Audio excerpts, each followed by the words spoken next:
밭일을 하던 70대 노인이 숨지는 등 주말 사이 온열 질환으로 11명이 사망한 것으로 집계됐습니다. 장마가 끝난 뒤 나흘 동안 온열 질환자는 255명으로 급증했습니다. 서울 용산에서 고양이 2마리가 고병원성 조류 인플루엔자 AI에 걸린 데 이어 관악구에서도 의심 신고가 접수됐습니다. 방역당국은 길고양이와의 접촉을 피하고 손 씻기를 당부했습니다. 어제 저녁 전북 장수에서 발생한 규모 3.5의 지진으로 주택 담벼락에는 금이 가고 시멘트 바닥도 갈라지는 등 피해가 잇따랐습니다. 교육부가 현지 고등학교 교사의 영리 활동과 겸직 실태에 대해 사실상 전수조사에 나설 방침입니다. 미신고하거나 불성실하게 신고할 경우 징계하는 방안도 검토하고 있습니다.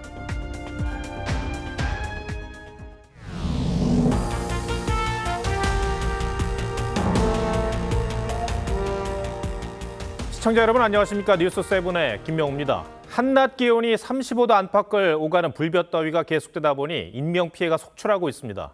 온열 질환이 원인이라고 볼 수밖에 없는 사망자가 어제와 오늘만 11명이나 발생했습니다. 특히 농촌에서 밭일을 하다 숨지는 어르신들이 많았는데 이 땡볕에서 야외 활동은 피하셔야 합니다. 이 폭염 피해 상황 먼저 이심철 기자가 보도합니다. 경북 경산의 한 농경지입니다. 어젯밤 10시쯤 70대 남성 A씨가 집으로 오지 않는다는 119 신고가 접수됐습니다. 밭에 나간 가족이 돌아오지 않는다는 신고에 119 대원이 현장을 확인해보니 70대 남성 A씨가 쓰러져 있었습니다. A씨는 심정지 상태로 발견됐는데 온열 질환으로 의심돼 체온을 재보니 37.8도였습니다. 체온이 높게 측정돼가지고 저렇게 병원을 이송했습니다. 일단 심정지 상태였기 때문에 심정지에 준해서 처치를 하고 어제와 오늘 경북에서만 A씨를 포함해 6명이 온열 질환 추정으로 목숨을 잃었고 경남 밀양과 남해에서도 2명이 숨졌습니다. 행정안전부 등에 따르면 주말 이틀 동안 온열 질환 추정 사망자는 11명인 것으로 집계됐습니다. 사망자가 나온 지역은 모두 낮 기온이 33도가 넘는 지역이었습니다. 대부분 폭염특보가 내려진 곳에서 밭일과 같은 야외 활동을 하다 사고를 당한 것으로 보입니다. 올해만 벌써 1000명이 넘는 온열 질환자가 발생했는데 특히 장마가 끝난 26일부터 나흘 동안 환자 255명이 빠르게 늘었습니다. 행안부는 폭염특보가 내려진 지역에선 최대한 야외 활동을 하지 말고 충분한 물을 마시거나 휴식을 취해달라고 당부했습니다. TV조선 이심철입니다. 피서객들이 늘어나면서 물놀이 사고도 잇따르고 있습니다. 부산에선 너울성 파도에 휩쓸려 1명이 사망했고 원주에선 60대 남성이 강물에 빠져 숨진 채 발견됐습니다. 이상배 기자가 보도합니다. 소방대원들이 누워있는 남성을 상대로 심폐소생술을 실시합니다. 어제 낮 1시 50분쯤 부산 영도 하늘전망대 인근 바다에서 물놀이를 하던 20대 남성 2명이 너울성 파도에 휩쓸렸습니다. 이 사고로 1명이 2시간 만에 해변에서 발견돼 병원으로 옮겨졌지만 끝내 숨졌습니다. 다른 1명은 다행히 인근 시민에게 구조됐습니다. 목수저 등이 발생해서 한 명 구하고 한 명 그렇게 됐다. 해경에서 조사 중이라고. 어제 오전 9시 30분쯤 경남 통영에서도 40대 남성이 떠내려간 튜브를 찾으러 바다로 들어갔다 숨진 채 발견됐습니다. 강원도 원주시 치학교 인근에선 60대 남성이 강물에 빠져 심정지 상태로 구조됐다 숨졌습니다. 오늘 낮 12시 30분쯤엔 강원도 홍천 수타사 인근 계곡에서 물놀이를 하던 63살 박모 씨가 물에 빠져 심정지 증세를 보여 병원으로 옮겨졌습니다. 생명에는 지장이 없는 것으로 알려졌습니다. 급류나 너울성 파도에 휩쓸리는 경우가 많기 때문에 구명조끼를 반드시 착용하는 것이 중요하고요. 전문가들은 위험 지역은 되도록 피하고 안전요원의 지시에 따르는 것이 사고를 예방할 수 있는 방법이라고 조언합니다. TV조선 이상배입니다. 움직이지 않아도 땀이 줄줄 흐르는 찜통더위 속에서 쪽방촌 주민들은 힘겨운 여름나기를 하고 있습니다. 야외 노동자들도 그야말로 무더위와 사투를 벌이고 있습니다. 폭염을 견디는 우리 이웃을 안혜리 기자가 만났습니다. 좁은 골목을 두고 집들이 다닥다닥 붙어 있는 서울의 한 쪽방촌. 몸 하나 누이기도 힘든 공간. 선풍기 하나에 의지해 더위를 식혀보지만 숨이 턱턱 막힙니다. 푹푹 쪄. 뜨겁지 많이 들어오면. 오후 3시 쪽방촌 온도는 40도를 넘어섰습니다. 같은 시각 종로구 측정소 공식 기록 34도보다 6도 이상 높습니다. 폭염 대책으로 서울시가 설치한 냉방장치, 쿨링폭으로 더위를 식혀보지만 저녁 7시 이후에는 이마저도 가동이 중단됩니다. 봐봐요, 이 창문도 없잖아요. 가슴이 답답한 거예요. 숨이 콱콱 내낀다고요. 그렇다고 백각 지나가면 더 덥고. 서울 광장시장. 체감온도 38도를 웃도는 떼약볕 속에서 노점상은 연신 땀을 닦습니다. 겨울에는 이 추워도 이 열 때문에 영하 10도만 내려가도 괜찮거든요. 근데 여름은 진짜 힘들어요. 거리 순찰을 나온 경찰들도 쿨링폭으로 잠시 무더위를 식힙니다. 이동 거리가 많으니까 근무복이 사실 다 젖을 정도로 근무를 하고 있고요. 하루에 근무복은 기본 2벌 정도는 챙겨 나와서. 쪽방촌 주민들과 야외 노동자들이 계속되는 찜통더위에 힘겨운 여름을 보내고 있습니다. TV조선 안혜리입니다. 우리나라뿐 아니라 세계 곳곳에서 폭염으로 몸살을 앓고 있는데 이 미국 남부에선 이런 일도 있었습니다. 한 달째 이어진 불볕더위로 사막에서도 사는 선인장이 말라 죽은 겁니다. 유럽에선 알프스 빙하가 녹아내리면서 수십 년 전 사고 흔적이 드러났습니다. 최원희 기자가 보도합니다. 썩은 가지들이 서로 뒤엉켜 있습니다. 바닥에 통째로 쓰러져 버린 선인장도 있습니다. 미국 애리조나의 기록적인 고온이 밤에도 이어지면서 밤에 생명 활동을 하는 사막식물 선인장까지 말라 죽어가고 있는 겁니다. 애리조나주 피닉스는 30일 연속 43도가 넘는 고온을 보이며 역대 최장기간 폭염 기록을 경신했습니다. These plants are adapted to this heat, but at some point the heat needs to cool down and water needs to come. 폭염 사망자도 속출하고 있습니다. 기존 영안실이 꽉 차 이동식 영안실까지 등장했습니다. Something to keep your food cool, something to keep your water cool. The temperatures are just crazy. 유럽에선 알프스 빙하가 녹아내리면서 37년 전에 실종된 독일인 등반가 유해가 드러나기도 했습니다. 알프스 눈으로 수위를 채우는 독일 라인강은 물자 운반에 어려움을 겪고 있고 Wenn es nichts regnet, ist kein Wasser da, weil die Gletscher weg sind. Das ist das Problem, das wir momentan haben und dass das immer hoch und runter geht. 빙하로 국경을 나누는 이탈리아와 스위스도 기후 위기로 국경을 다시 긋는 협상에 나서고 있습니다. TV조선 최원입니다. 오늘 전국적으로 찜통더위가 계속됐지만 일부 지역은 기습적인 비가 내리면서 폭염과 호우특보가 동시에 내려졌습니다. 과거와 비교해 확실히 이례적인 기상현상인데 다음 주에도 폭염 속에 소나기가 내리는 날이 있을 것이란 예보입니다. 한강공원에 나가 있는 취재기자 연결합니다. 자, 조유진 기자, 저희가 있는 광화문은 내내 덥다가 조금 전부터 갑자기 많은 비가 내리고 있거든요. 지금 한강공원 주변은 어떻습니까? 네, 제가 지금 나와 있는 이곳 서울 여의도 한강공원은 오후 6시쯤 시작된 소나기가 계속 내리고 있습니다. 더위를 피하려고 이곳을 찾은 시민들도 갑작스러운 비에 당황한 모습이 역력했는데요. 소나기에도 기온은 여전히 30도에 육박할 정도로 찜통더위가 계속되고 있습니다. 오늘 서울이 37도, 경기 안성 38.9도, 경기 양주 38.1도까지 오르면서 전국 177곳에 폭염특보가 내려졌습니다. 이런 와중에 경기와 강원 등 일부 지역에선 소나기가 내리면서 폭염과 호우특보가 동시에 내려진 지역도 있었습니다. 갑작스러운 비로 기온은 낮아졌지만 상대적으로 습도가 높아져 대부분 지역의 폭염특보가 해제되지 않고 있습니다.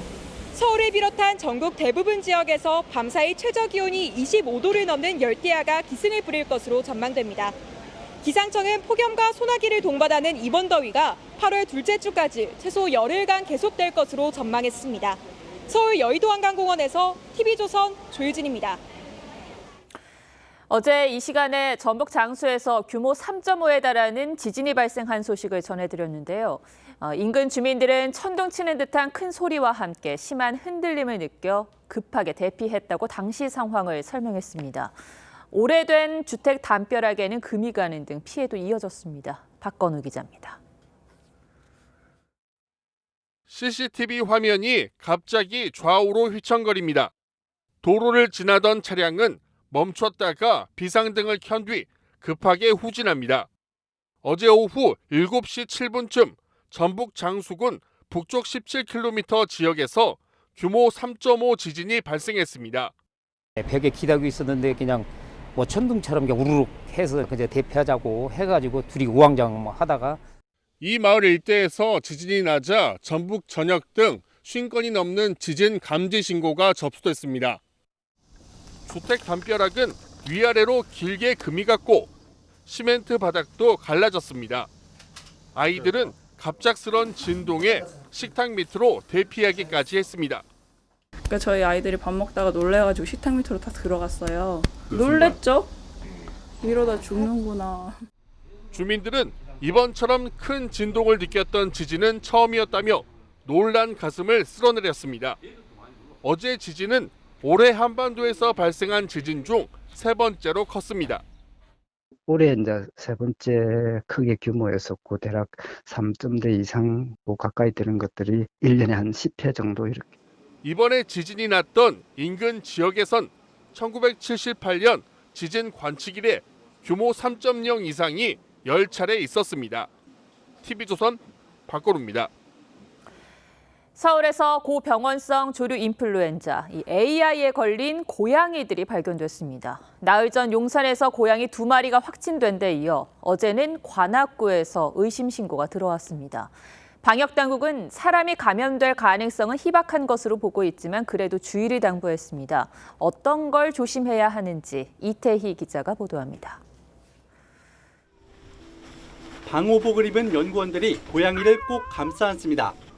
이어 면봉을 들고 고양이 코에서 검체를 채취합니다.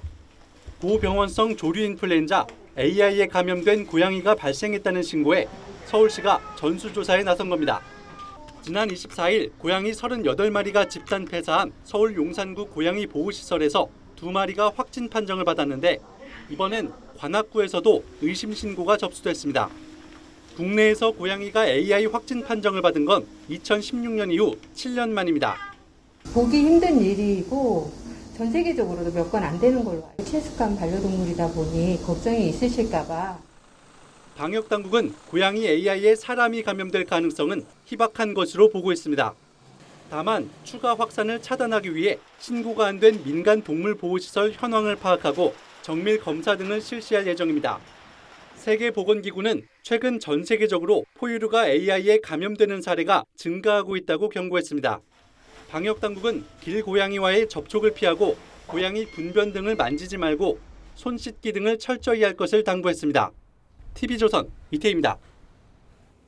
지난 정부에서 추진된 한국에너지공대, 일명 한전공대가 개교한 지 1년 만에 존폐 위기론에 몰렸습니다. 한전공대는 정부 예산과 한전 출연금으로 운영되는데 이 예산을 방만하게 쓰고 각종 비위까지 드러나면서 다른 대학과의 합병설이 나오고 있습니다. 애꿎은 학생들만 피해를 볼 수도 있는 상황이죠. 최은정 기자입니다. 문재인 전 대통령의 공약으로 추진된 한전공대. 에너지 산학연 클러스터를 통해 글로벌 에너지 허브로 도약을 추진하고 있습니다. 한국 에너지 공대가 그 심장이 될 것입니다. 에너지 분야 글로벌 경쟁력 확보 차원에서 설립됐지만 번번이 논란에 휩싸였습니다. 이미 관련 특성화 대학이 많은 데다 학령 인구 감소로 정원 미달 대학이 속출하는 마당에 신규 대학 설립이 맞느냐는 겁니다. 특히 사상 최악 적자에 허덕이는 한국전력으로부터 매년 1,000억 원 넘는 출연금을 교부받아 원흉으로 지목되기도 했습니다. 결국 한전은 한전공대에 대한 출연금 규모를 30% 줄이기로 했습니다. 가뜩이나 논란투성이인 한전공대가 존폐 위기에 몰린 건 최근 정부가 발표한 감사 결과 때문입니다. 총장을 비롯해 교수와 직원 등이 법인카드를 펑펑 쓴 것도 모자라 이사회 의결 없이 내부 결제만으로 직원 급여를 13% 넘게 인상하는 등 각종 비위 사실이 드러난 겁니다. 산업부는 한전공대 이사회에 총장 해임을 건의하고 비위 관련자에 대한 징계와 처분을 요구했습니다. 이에 대해 한전공대는 재심의 요청을 검토하겠다며 반발했고 야권은 표적 감사라고 비판했습니다. 한국에너지공대의 출연금 축소를 전면 철회하고 흠집 내기식 정치감사를 즉각 중단할 것을 강력히 촉구한다. 한전공대와 인근 과학기술 분야 대학과의 통폐합이 거론되는 가운데 피해는 고스란히 학생들에게 돌아가고 있습니다. TV조선 최윤정입니다.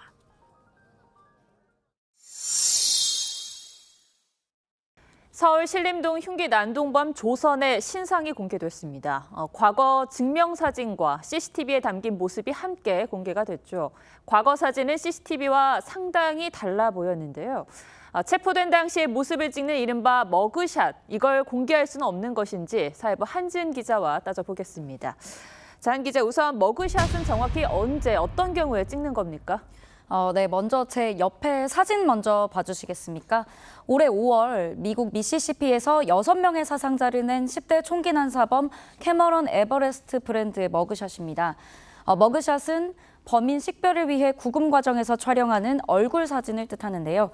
네, 미국에서는 총기 난사범 외에도 음주운전 등 비교적 혐의가 가벼운 범죄자도 머그샷을 찍습니다. 예. 유명 가수 저스틴 비버도 난폭운전으로 체포돼 머그샷을 찍은 적이 있고요. 빌 게이츠도 젊은 시절 난폭운전으로 머그샷을 촬영한 적이 있습니다. 네, 미국은 음주운전자도 이렇게 머그샷을 찍는데 우리는 이 흉기 난동범인 조선도 공개된 사진이 머그샷이 아니네요. 네, 조선의 경우에는 보정된 증명사진과 CCTV에 찍힌 얼굴이 공개됐습니다. 앞서 또래 여성을 무차별 살해한 정유정은 증명사진만 공개됐는데 그나마 진일보한 겁니다. 하지만 정유정이나 조선이 모두 증명사진이 보정이 심하게 돼서 가까운 사람도 몰라볼 정도라는 지적이 나왔습니다. 네, 그래서 신상 공개 실효성 논란은 매번 반복이 되고 있는데요. 우리는 이 머그샷 촬영 기준과 또 공개 기준이 엄격한 겁니까? 네, 미국 등 선진국들은 범인 체포 이후에는 별다른 제재 없이 머그샷을 찍어서 공개합니다. 형을 확정되기 전까지는 무죄 추정의 원칙을 존중하긴 하지만 국민의 알 권리를 더 중시하는 거죠. 하지만 우리는 강력범죄나 성범죄자에 한해서 피의자 얼굴을 공개할 수 있고 신상 공개를 결정하는 기준도 범죄 수단이 잔인하고 중대한 피해가 발생한 경우 또 증거가 충분한 경우 등으로 제한하고 있습니다. 예. 신상 공개가 결정되더라도 개인정보보호법 규정 때문에 당사자가 동의하지 않으면 머그샷을 공개할 수 없습니다. 스토킹 살인범 전주환, 또 강남 납치살인범도 증명사진만 공개됐고 최근 4년간 피의자 31명 중 머그샷이 공개된 사례는 사귀었던 여자친구 가족을 살해한 이석준 단 한 건에 불과했습니다. 네, 이 개인정보 보호의 이유로 머그샷을 공개할 수 없으니까 이번에는 경찰이 CCTV 화면으로라도 공개를 한 거네요. 네, 맞습니다. 최근 권익위가 실시한 설문조사에서 참여자 10명 중 9명이 머그샷 공개에 찬성했고요. 신상 공개 범위도 묻지마 폭행으로까지 넓혀야 한다고 답했습니다. 전문가의 말 들어보시죠. 과거에는 권력에 대항하는 범죄였기 때문에 피의자의 인권이 중요했습니다. 하지만 현재는 분명히 피해자가 존재하고 국가는 그 피해자 편에 서 있다는 것을 명확하게 나타내 주는 게 필요하다는 의미에서 네, 국회도 신상 공개할 범죄 유형을 확대하고 범죄자의 최신 사진을 공개하는 각종 법안을 발의한 상태입니다. 신상 공개 결정 후 30일 이내 찍은 사진을 공개하는 법안도 있고요. 아예 외국처럼 머그샷을 의무화하는 법안도 있습니다. 또 범죄자가 스스로 얼굴을 공개할 때도 마스크 등으로 얼굴을 가리지 않도록 하는 법안도 발의됐지만 아직 국회 문턱을 넘지 못하고 있습니다. 네, 흉악 범죄자들이 두려워하는 게 이 얼굴 공개라고 하던데 국회도 하루빨리 논의를 시작해야 될 것 같습니다. 한 기자 잘 들었습니다.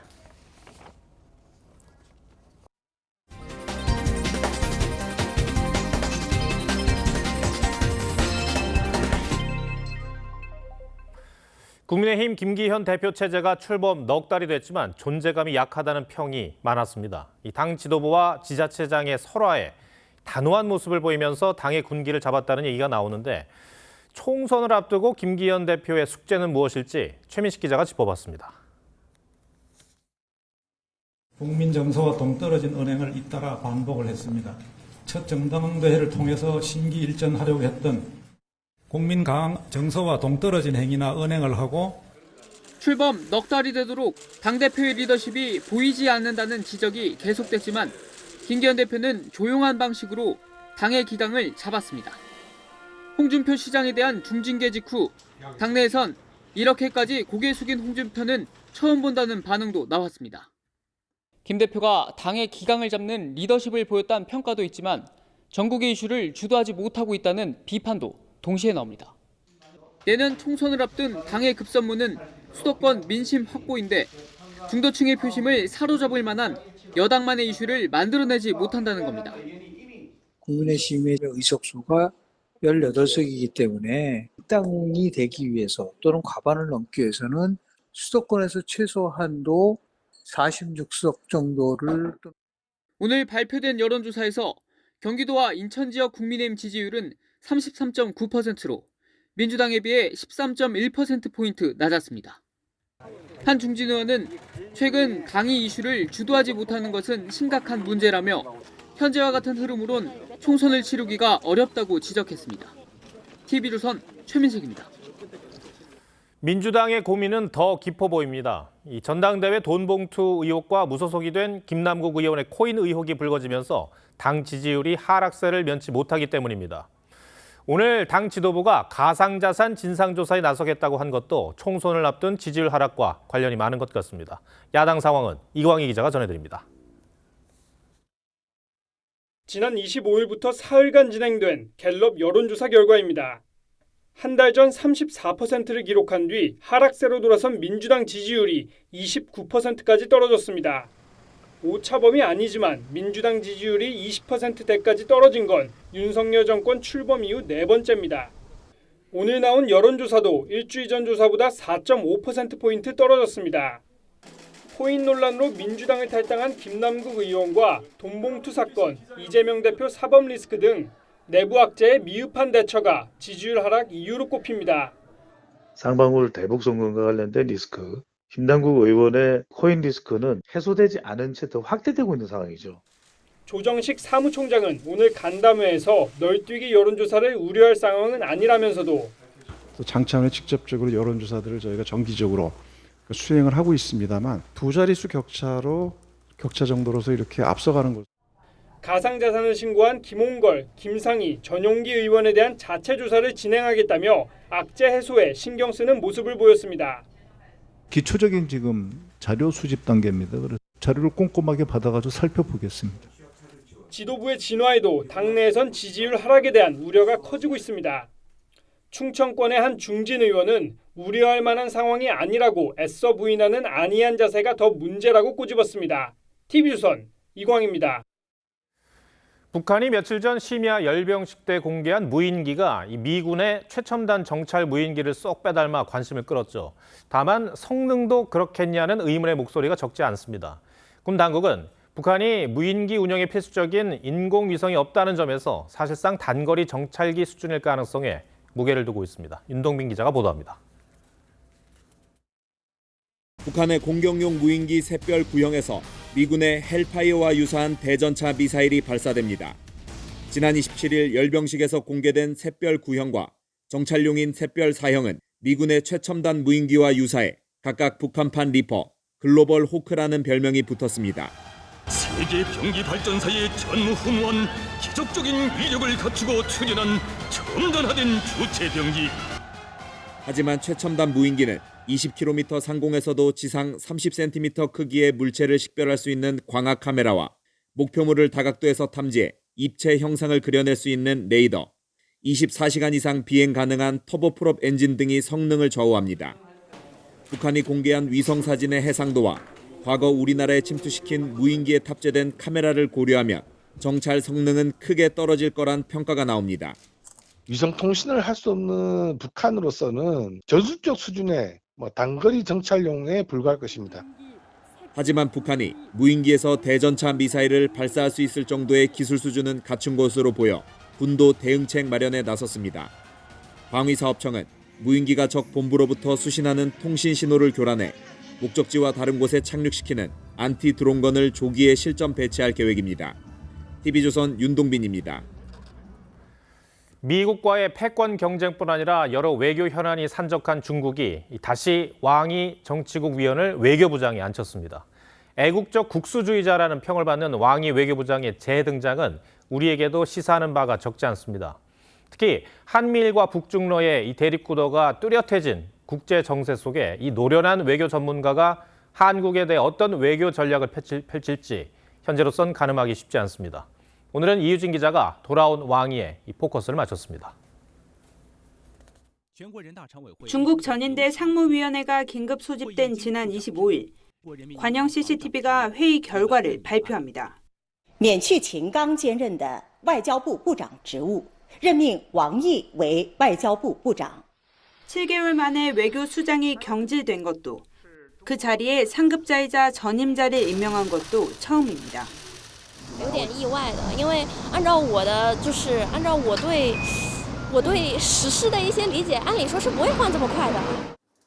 왕이가 돌아왔습니다. 시진핑 중국 국가주석 체제가 출범한 2013년 첫 외교부장에 올라 10년간 직을 이어온 노련한 외교관입니다. 오랜 기간 외교 사령탑을 맡았다 보니 웬만한 국가 원수들은 다 알 정도입니다. 북핵 6자회담 중국 측 수석 대표로 일찍이 우리에게도 알려졌고 수차례 방한한 이력이 있습니다. 중국 패권주의를 표방하는 고압적인 왕위의 태도는 문재인 전 대통령 시절 여러 차례 외교 결례 논란을 빚기도 했습니다.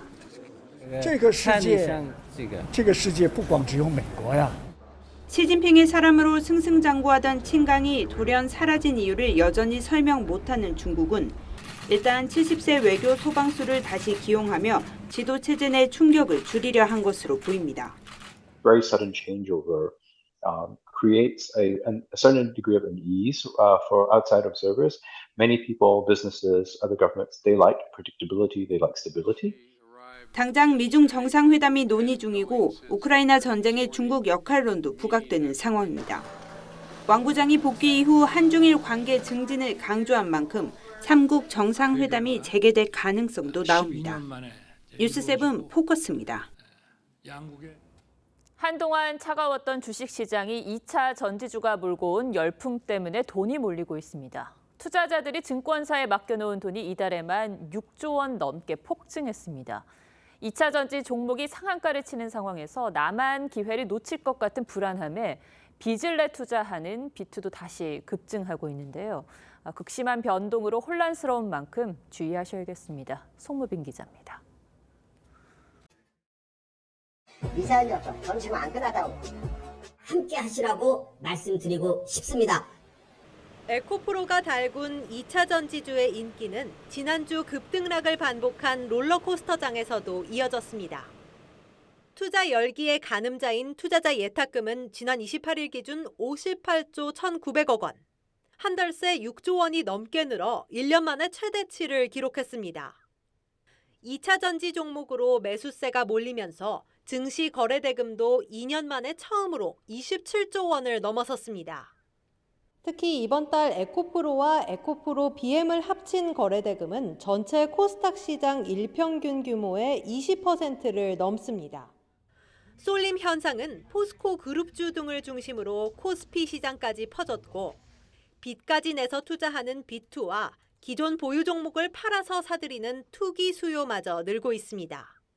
극적인 상승세의 여파가 나만 올라타지 못했다는 불안감, 이른바 포모 심리를 부추겨 매수를 지탱하고 있다는 분석입니다.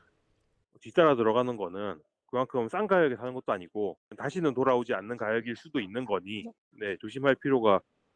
전문가들은 관련 실적이 예상치를 밑돌고 있는 만큼 무리한 주식 투자는 경계해야 한다고 조언합니다. TV조선 송무빈입니다. 전기차는 조용하고 부드러운 안정적인 주행이 특징이죠. 앞으로는 고성능 엔진 자동차 못지않게 역동적인 주행도 가능해질 것 같습니다. 내연기관 업체들이 기존의 기술력을 바탕으로 고성능 전기차를 내놓고 있습니다. 박상현 기자가 보도합니다. 굉음을 내며 달리는 전기차. 현대차 최초의 고성능 전기차입니다. 두 개의 모터를 장착해 최대 출력 600마력을 내세웠습니다. Our passionate commitment to our fans who truly enjoy driving both on track and on the road. 기아도 고성능 모델을 출시하며 전기차 성능 경쟁에 불을 지폈습니다. 테슬라 등 전기차 업체를 상대로 기존 완성차 업체들이 성능을 무기로 차별화 전략을 본격화한 겁니다. 벤츠와 BMW는 고성능 브랜드를 전기차 전 차종으로 확대할 계획이고 아우디도 내연기관차를 압도하는 고성능 전기차를 선보이고 있습니다. 글로벌 시장에서 많은 사랑을 받으며 프리미엄 전기차의 대중화를 이끌고 있습니다. 완성차 업체들은 기술력을 바탕으로 전기차의 최대 약점으로 꼽히는 배터리 온도 조절까지 잡았습니다. 고성능 모델을 만드는 것은 판매를 해서 수익을 얻기보다도 브랜드 이미지를 극대화해서 우리 기술 이 정도다라는 걸 알리는 거예요. 거리 경쟁에 이어 이젠 고성능 경쟁으로 전기차 시장이 재편되고 있습니다. TV조선 박상현입니다. 네, 70년대 개발 열풍으로 금강에서 사라졌던 얼음치가 돌아왔습니다. 멸종위기 천연기념물인 얼음치는 우리나라 한강과 금강에서만 서식하는 전 세계 희귀 어종인데 인공증식과 치어 방류에 나선 지 20여 년 만에 복원에 성공했습니다. 이승훈 기자입니다. 충남의 한 금강 본류 지점입니다. 얕은 강가에 검은색 둥근 반점을 지닌 어린 물고기들이 포착됩니다. 멸종 위기종이자 천연 기념물인 토종 얼음치입니다. 강 바닥엔 작은 자갈로 수정란을 덮어놓은 산란탑도 보입니다. 최대 15cm에 이르는 산란탑은 얼음치만의 독특한 생태 특징입니다. 얼음치가 남핵과 환경 파괴 등으로 70년대 후반 금강에서 자취를 감춘 지 50여 년 만입니다. 얼음치는 국내에서도 한강과 금강 일부에서만 서식하는 희귀종입니다. 1999년부터 얼음치 복원에 나선 국립수산과학원은 한강에 서식하는 얼음치로 인공수정을 반복한 끝에 치어 대량 생산 기술을 확보했습니다. 2001년부터는 얼음치가 사라진 금강에 해마다 5,000마리가량의 치어를 방류하면서 20여 년 만에 완전 복원에 성공한 겁니다. 1970년대 이후 지역 절멸할 어류를 완전 복원에 성공한 기념비적인 개체군의 안정적인 유지와 유전 다양성의 보존을 목표로 인공증식 기술 개발과 꾸준한 치어 방류 덕분에 금강에서 멸종됐던 토종 얼음치가 50년 만에 다시 돌아왔습니다. TV조선 이승훈입니다. 위드 코로나 시대에 접어들면서 극장문이 활짝 열렸지만 영화 관객 수는 코로나 이전의 절반도 못 미치고 있습니다. 한국 영화 위기 속에 제작비 200억 원 안팎의 한국 영화 4편이 연이어 개봉합니다. 이 위기를 타개할 수 있을지 김광 기자가 보도합니다. 가장 먼저 시험을 치르고 있는 영화는 밀수입니다. 베테랑으로 1,000만 관객을 동원한 유승환 감독의 신작으로 바다를 배경으로 한 범죄극입니다. 이번 영화에서는 활력 그리고 인물들의 개성과 멋이 좀 돋보이는 장면을 보실 수 있지 않을까. 하정우의 복귀작으로 기대를 모은 비공식 작전과 신과 함께 시리즈로 연속 1,000만 관객을 돌파한 김용화 감독의 더문. 이병헌 주연의 콘크리트 유토피아도 개봉을 기다리고 있습니다. 제작비를 합치면 모두 900억 원에 이르는 대작들이지만 견제도 만만치 않습니다. 국내 극장 관객 수가 코로나 이전의 절반도 안 되는 상황에서 외화의 강세가 지속되고 있기 때문입니다. 개봉 3주째 300만 명을 돌파한 미션 임퍼서블과 마고로비, 라이언 고슬링 주연의 바비, 8월 공개되는 크리스토퍼 놀란 감독의 신작도 암초로 꼽힙니다. 쉬운 상황은 아닌데요. 이미 고정 팬을 확보한 미션 임파서블 시리즈나 마니아 팬이 많은 놀란 감독의 작품과 대결을 벌여야 되기 때문에 첫 타자인 밀수의 성적이 여름 극장가의 중요한 변수가 될 것이라는 영화계의 전망 속에서 영화 밀수는 개봉 나흘 만에 125만을 달성해 범죄도시 3에 이어 올해 두 번째로 빨리 100만 관객을 돌파한 한국 영화가 됐습니다. TV조선 김관입니다. 현직 교사와 대형 입시 학원 간의 유착 의혹, 이른바 사교육 카르텔의 실체에 대해 최근 보도해드렸습니다. 일부 현직 교사들과 대형 학원과의 이권 카르텔이 확인된 건데, 이 교육부가 현직 고등학교 교사들의 영리 활동과 겸직 실태에 대한 사실상의 전수조사를 실시할 방침인 것으로 확인됐습니다. 한송원 기자 단독 취재 내용 전해드리고 곧이어 뉴스야에서도 이 내용 짚어보겠습니다. 윤석열 대통령이 지난달 사교육 카르텔을 개혁 대상으로 지목한 뒤 국세청은 메가스터디 대성학원, 시대인재 등 대형 입시학원들을 대상으로 세무조사를 실시했습니다. 그 결과 대형 학원으로부터 최소 5천만 원 이상 받은 현직 고교 교사는 130여 명인 것으로 전해졌습니다. 이들 중 일부 교사는 10년간 9억 원이 넘는 돈을 받았고 수능 문제를 출제하는 한국교육과정 평가원 업무에 참여한 교사도 있었습니다.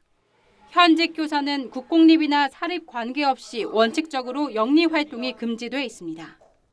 이에 따라 교육부가 현직 고교교사들의 영리 활동이나 겸직 실태에 대해 사실상 전수조사에 착수할 방침인 것으로 알려졌습니다. 엄정하게 처벌해야 된다고 생각합니다. 추후에 타협이 있을 수 없다고 생각을 합니다. 교육부는 우선 현직 고교교사 전체를 대상으로 잦은 신고를 받을 예정입니다. 영리 활동이나 겸직을 하면서도 불성실하게 신고하거나 아예 신고를 하지 않을 경우 징계 절차를 밟아 불이익을 주는 방안을 검토하고 있습니다. TV조선 한송원입니다.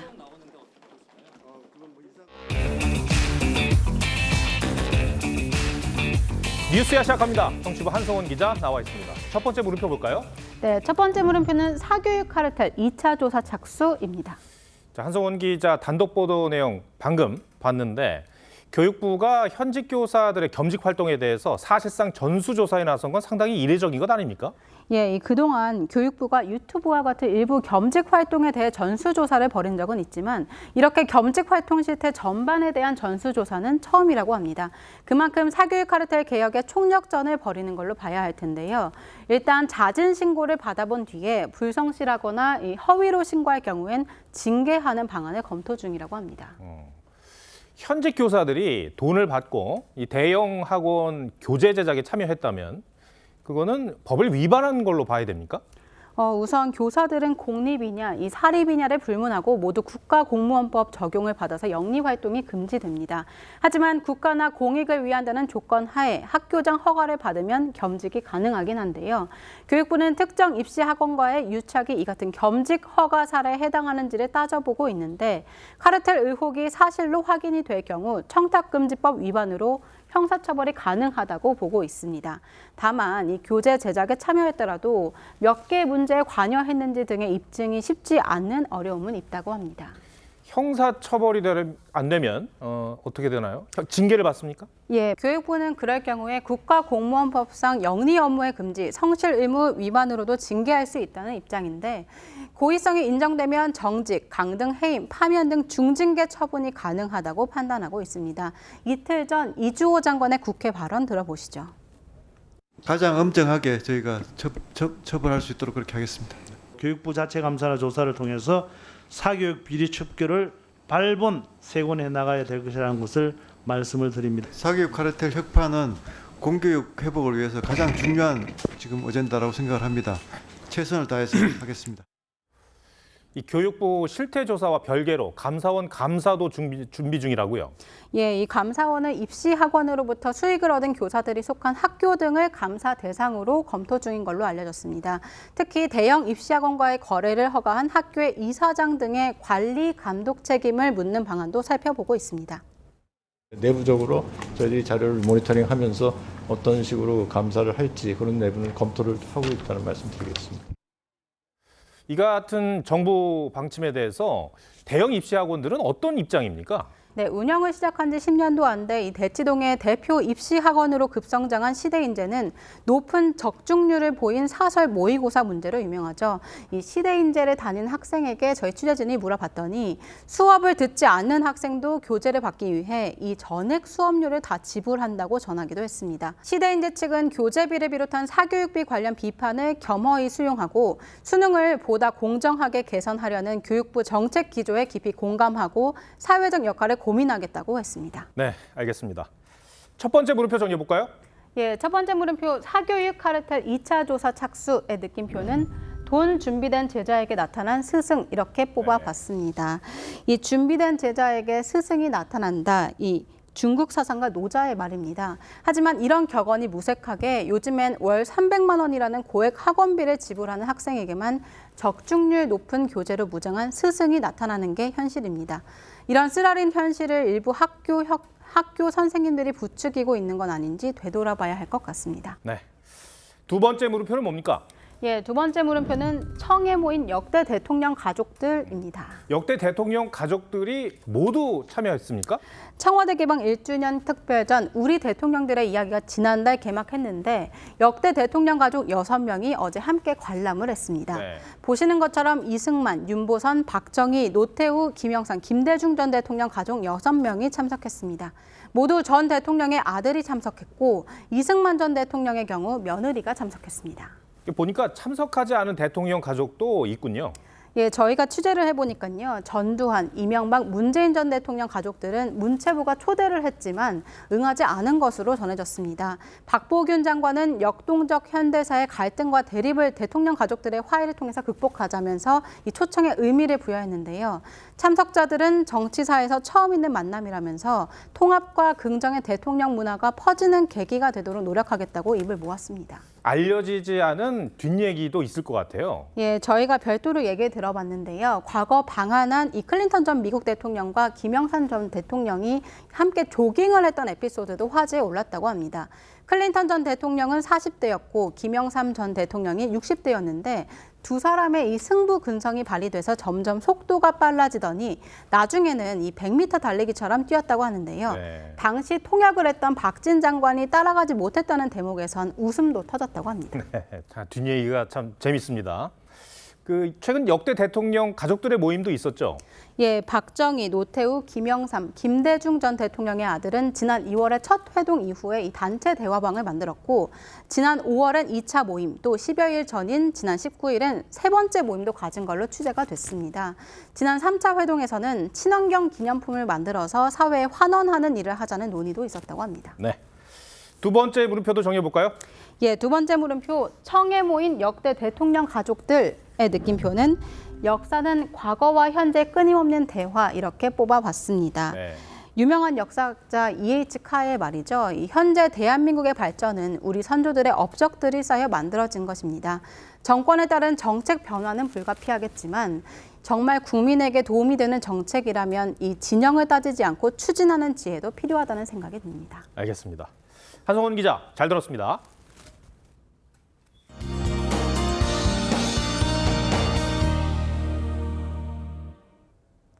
본격적인 휴가철을 맞아 오늘 전국의 해수욕장은 피서객들로 북적였습니다.